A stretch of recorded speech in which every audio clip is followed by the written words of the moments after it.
আসসালামু আলাইকুম। সংবাদে আপনাদের সবাইকে স্বাগত জানাচ্ছি। আমি ফিরোজ তোহা। শুরুতেই আরবে কেবলস সংবাদ শিরোনাম। বাংলাদেশের সর্বশেষ গুরুত্বপূর্ণ আপডেট সংবাদে আপনাকে স্বাগত। শুরুতেই সংবাদ শিরোনাম, পরে বিস্তারিত। প্রথমেই জানাবো, ফতুল্লায় ভয়াবহ আগুনে পুড়ল জুটের গুদাম এবং ইজি বাইকের গ্যারেজ। ফতুল্লায় ঢাকা নারায়ণগঞ্জ পুরাতন সড়কের পাশে 4টি জুটের গুদাম এবং 3টি ইজি বাইক গ্যারেজে ভয়াবহ আগুন লাগার ঘটনায় ব্যাপক ক্ষয়ক্ষতি হয়েছে। আজ শুক্রবার ফতুল্লার মাঝদাইর এলাকায় এমন ঘটনা ঘটে। খবর পেয়ে নারায়ণগঞ্জ ফায়ার সার্ভিসের 4টি ইউনিট ঘণ্টাব্যাপী প্রচেষ্টা চালিয়ে আগুন নিয়ন্ত্রণে এনেছে। এরপর জানাবো, তদারক কমিটির বিশেষ বৈঠক। জ্বালানি এবং বিদ্যুৎ সংকটে শর্টকাট কোনো সমাধান নেই সরকারের হাতে। গ্যাস ও বিদ্যুৎ সংকটের কারণে নাভিশ্বাস অবস্থা থেকে দেশবাসীকে রক্ষা করতে শর্টকাট কোনো পথ দেখছে না সরকার। হঠাৎ করে জ্বালানি সংকট, ভাসমান টার্মিনাল মেরামতে বিলম্ব এবং প্রতিশ্রুতি এলএনজি কার্গো না আসার বিষয়ে অসন্তোষ প্রকাশ করেছে প্রধানমন্ত্রী তারেক রহমান। তিনি গ্যাস ও বিদ্যুৎ দিতে পুরোপুরি ব্যর্থ হয়েছেন। এদিকে ডক্টর ইউনূস সহ 27 জনের বিরুদ্ধে মামলার বাদী যুব মহিলা লীগ নেত্রী প্রিয়াঙ্কা। সাবেক অন্তর্বর্তীকালীন সরকারের প্রধান উপদেষ্টা ডক্টর ইউনূস সহ 27 জনের বিরুদ্ধে মামলা করার আবেদন করে আলোচনায় এসেছেন ময়মনসিংহ মহানগর যুব মহিলা লীগের আহ্বায়ক তামান্না চৌধুরী প্রিয়াঙ্কা। রাজধানী ধানমন্ডি 32 নম্বর বঙ্গবন্ধু শেখ মুজিবুর রহমানের বাড়িতে ভাঙচুর ও অগ্নিসংযোগের অভিযোগ তুলে তিনি এই মামলার আবেদন করেছেন বলে জানা গেছে।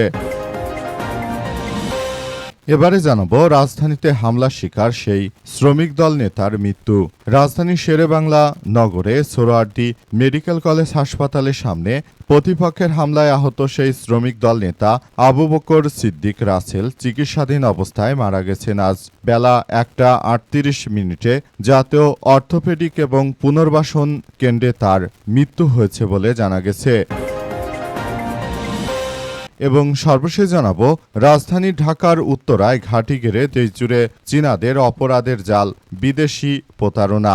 হঠাৎ করে বাংলাদেশে চীনের নাগরিকরা বেড়ে গেছে। তারা জোয়ারভাত তৈরি করে শত কোটি টাকা বাংলাদেশ থেকে পাচার করছে। আইফোনের নকল কারখানাও তারা তৈরি করেছে বাংলাদেশে। ল্যাব স্থাপন করে মাদক তৈরিতে একটি চক্র কাজ করছে। রাজধানীর উত্তরায় বসবাস করছে চীনের অন্তত 10,000 নাগরিক। ভাড়া বাসা নেন এবং দেশীয় সহযোগীদের নামে বেশি ভাড়া পাওয়ায় বাড়ির মালিকরাও বিদেশিদের তথ্য দেন না পুলিশকে। হত্যা, ধর্ষণ ও নারী পাচারের মতো গুরুতর অপরাধের সঙ্গে জড়িত। চীনা দূতাবাসকে নাগরিকদের অপরাধের তথ্য অবহিত করেছে আইনশৃঙ্খলা বাহিনী। 2 বছরে গ্রেপ্তার 53 জন, চলতি বছরেই গ্রেপ্তার 24 জন। চীনারা বাংলাদেশে এসে তারা মূলত প্রতারণার আশ্রয় নিয়ে দেশটিকে একটি ভয়াবহ বিপর্যয়কর পরিস্থিতির দিকে ঠেলে দিচ্ছে। প্রিয় দর্শক, এতক্ষণ শুনছিলেন সংবাদ শিরোনাম, এবারে বিস্তারিত। তবে তার আগে বন্ধুরা অনুরোধ থাকবে, এই সংবাদটিতে একটি লাইক দিন। এই চ্যানেলে আপনি নতুন হয়ে থাকলে আমাদের সংবাদটি দেখতে দেখতে চ্যানেলটি সাবস্ক্রাইব করে রাখুন। কমেন্ট করে বন্ধুরা আপনার মূল্যবান মতামত জানিয়ে দিন আপনি বিশ্বের কোন দেশ থেকে বা বাংলাদেশের কোন স্থান থেকে আমাদের সংবাদটি দেখছেন এবং শুনছেন। আর বন্ধুরা, সংবাদটি আপনার সোশ্যাল মিডিয়া ফেসবুকে শেয়ার করে বন্ধুদেরও দেখার সুযোগ করে দিন। গাজা যুদ্ধে আপনি যদি নিরীহ ফিলিস্তিনিদের ভালোবেসে থাকেন বন্ধুরা, কমেন্ট বক্সে কমেন্ট করে পুরো বিশ্ববাসীকে আমাদের এই তাজা আপডেটটি দেখার সুযোগ করে দিন। আর বন্ধুরা, যেখানেই থাকেন দেখতে থাকুন আমাদের এই লেটেস্ট আপডেট তাজা সংবাদ। এবারে বিস্তারিত।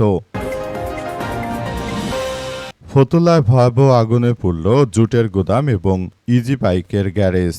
ফতুল্লায় ঢাকা নারায়ণগঞ্জ পুরাতন সড়কের পাশে 4টি জুটের গুদাম এবং 3টি ইজি বাইক গ্যারেজে ভয়াবহ আগুনে ব্যাপক ক্ষয়ক্ষতি হয়েছে। আজ ফতুল্লার মাঝদাইর এলাকায় এমন ঘটনা ঘটে। খবর পেয়ে নারায়ণগঞ্জ ফায়ার সার্ভিসের 4টি ইউনিট ঘণ্টাব্যাপী চেষ্টা চালিয়ে আগুন নিয়ন্ত্রণে এনেছে। প্রত্যক্ষদর্শীরা জানান যে মাঝদাইর আমানা গার্মেন্টসের বিপরীতে ঢাকা নারায়ণগঞ্জ পুরাতন সড়কের পাশে জেলা পরিষদের জমিতে অবৈধভাবে টিন দিয়ে অন্তত 15 থেকে 20টি গুদাম তৈরি করে স্থানীয় প্রভাবশালীরা ভাড়া দিয়েছেন। এসব গুদাম ভাড়া নিয়ে অনেকেই জুটের ব্যবসা করেন, আবার কেউ কেউ ইজি বাইকের গ্যারেজ দিয়ে ব্যবসা করেন।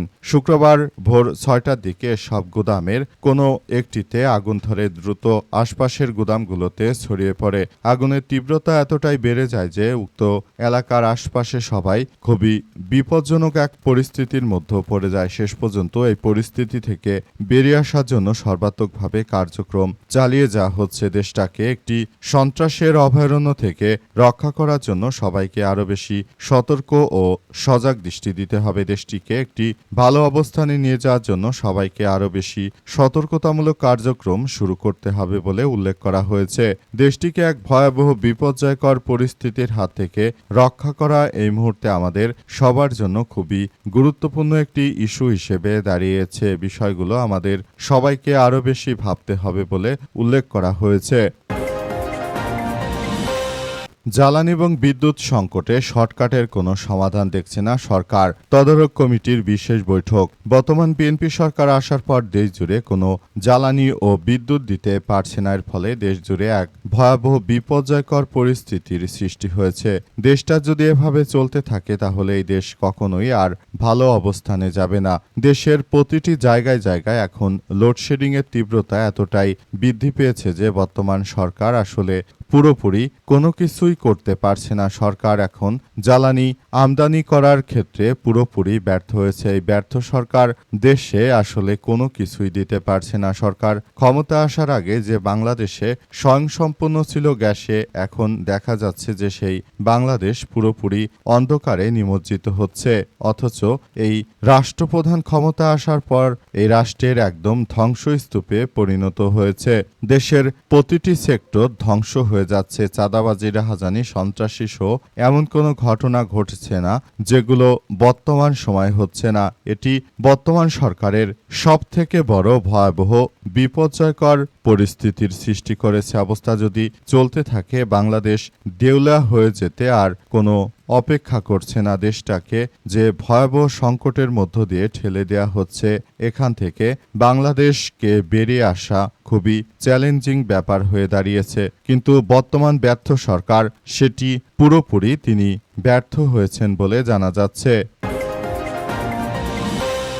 ডক্টর ইউনূসসহ ২৭ জনের বিরুদ্ধে মামলার বাদী যুব মহিলা লীগ নেত্রী প্রিয়াঙ্কা।